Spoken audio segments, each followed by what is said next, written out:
कक्षा 8 विषय हिंदी।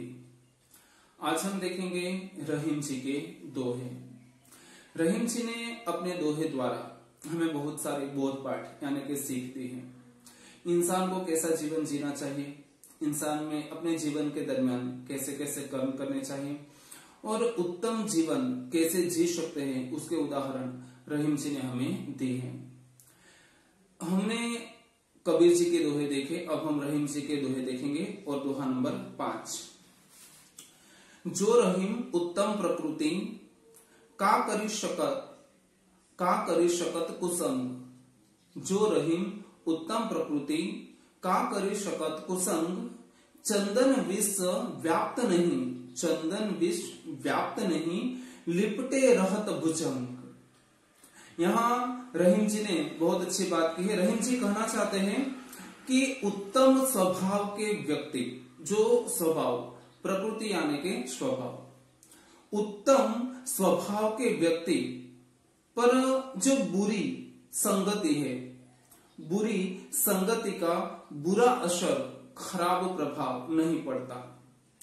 जो रहीम उत्तम प्रकृति का करी शकत कुसंग। जो व्यक्ति उत्तम प्रकृति का है, उत्तम स्वभाव का है, और ऐसा उत्तम प्रकृति वाला व्यक्ति, उत्तम स्वभाव वाला व्यक्ति अगर बुरी संगत में पड़ जाए तो भी उस पे बुरी संगत का कोई प्रभाव पड़ता नहीं है। वो बुरी संगत से अपने आप को बचाता है, बुरी संगत से अपने आप को दूर रखता है। उसका एक बहुत ही आला उत्तम उदाहरण रहीम जी ने हमें दिया है।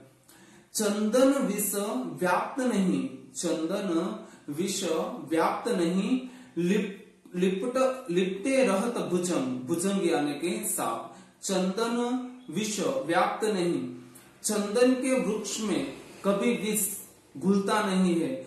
चंदन के वृक्ष कभी भी विष युक्त नहीं हो सकते, चाहे उस पे कितने भी भुजंग, भुजंग यानी के सांप लिपटे रहे।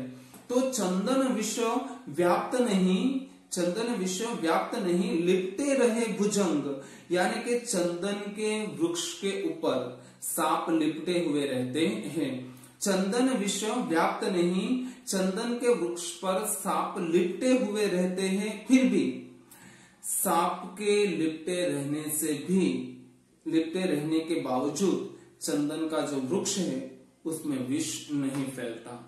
तो इसी तरह जो उत्तम प्रकृति का व्यक्ति है, उत्तम स्वभाव का व्यक्ति है, वो बुरी संगत में पड़ जाए फिर भी वो अपने आप को बुरी संगत से बचाए रखता है, बुरी संगत से दूर रखता है। बुरे व्यक्ति के साथ रहने के बावजूद भी जो उसमें अच्छाई है उसे पाने की कोशिश करता है, और जो बुराई है उससे हमेशा वो दूर रहता है। इसीलिए रहीम जी कहते हैं कि उत्तम स्वभाव के व्यक्ति पर बुरे लोगों की संगति का कोई असर, कोई प्रभाव नहीं पड़ता।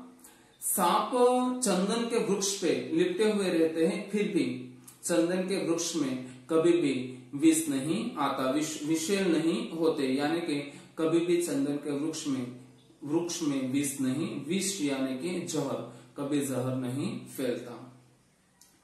आगे हम दोहा नंबर 6 देखेंगे। बड़े बड़ाई ना करें, बड़े बड़ाई ना करें, बड़े न बोले बोल। बड़े बड़ाई ना करे, बड़े न बोले बोल। रहीमन हीरा कब कहे, रहीमन हीरा कब कहे, लाख टका मेरो मोल। बड़े बड़ाई ना करे, बड़े अपनी बड़ाई कभी नहीं करते, ना कभी बड़े बोलते हैं, ना कभी बड़ाई मारते हैं। रहीमन हीरा कब कहे, हीरा कभी ऐसे नहीं कहता कि मेरी कीमत लाखों में है, मैं बहुत कीमती हूं। तो बड़े बड़ाई ना करें। रहीम जी कहते हैं कि बड़े लोग कभी भी अपनी बड़ाई यानी कि अपनी प्रशंसा, खुद की प्रशंसा, बड़े लोग कभी भी अपनी खुद की प्रशंसा नहीं करते हैं। बड़े बड़ाई ना करें। रहीम जी कहते हैं कि बड़े लोग अपने मुख से अपने आप खुद की प्रशंसा कभी नहीं करते हैं। बड़े न बोले बोल। जो सचमुच बड़े हैं, जो सचमुच बड़े हैं, जो तज्ञ है, जानकार है, बुद्धिशाली है, ऐसे बड़े लोग जो सचमुच बड़े हैं, काक बड़े ना बोले बोल, जो सचमुच बड़े हैं वो कभी बड़े बड़े बोल नहीं बोलते हैं। रहीमन हीरा कब कहे लाख टके मेरा मोल, के बड़े बड़ाई ना करें, बड़े लोग कभी भी अपने मुख से अपनी प्रशंसा नहीं करते हैं। बड़े ना बोले बोल, वो कभी बड़े बोल नहीं बोलते या खुद अपनी प्रशंसा अपने अन्यों के सामने नहीं करते, या बड़ी बड़ी बातें वो कभी नहीं करते हैं। रहीमन हीरा कब कहे लाख टका मेरा मोल, हीरा कभी ऐसा नहीं कहता है कि मेरा मोल लाखों रुपए में है। तो इसी तरह जैसे हीरा बहुत कीमती है, बहुत मूल्यवान है, तो वो कभी भी अपनी प्रशंसा, खुद की प्रशंसा नहीं करता, खुद का मोल नहीं बताता, उसका मोल अपने आप सबको पता चल जाता है। इसी तरह जो बड़े लोग हैं, जो ज्ञानी है, वो ज्ञानी लोग कभी भी अपनी खुद की प्रशंसा नहीं करते हैं खुद के मुख से, या बड़ी बड़ी बातें नहीं करते। उनकी जो बड़ाई है, उनका जो ज्ञान है, उनके पास जो जानकारी है, उनका जो महत्व है, वो अपने आप संसार में प्रसिद्ध हो जाता है। तो रहीम जी ने बहुत ही अच्छे दोहे कहे हैं। इसमें फिर से ये दोहा एक बार फिर देखेंगे। बड़े बड़ाई ना करे, बड़े ना बोले बोल, रहीमन हीरा कब कहे लाख टके मेरो मोल।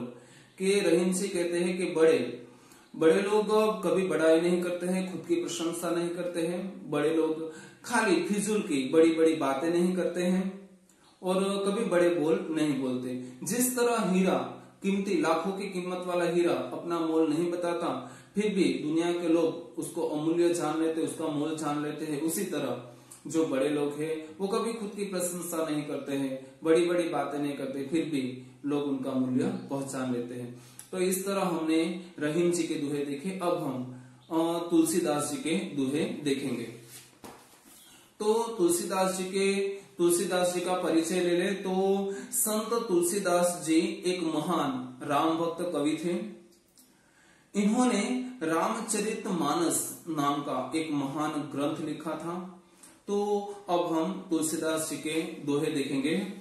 तो आवत हित आवत है हर्षे नहीं, हर्ष यानी कि खुशी, आवत ही हर्षे नहीं, नैनन नैनन यानी कि आंख, नहीं स्नेह, स्नेह यानी कि प्यार, प्रेम।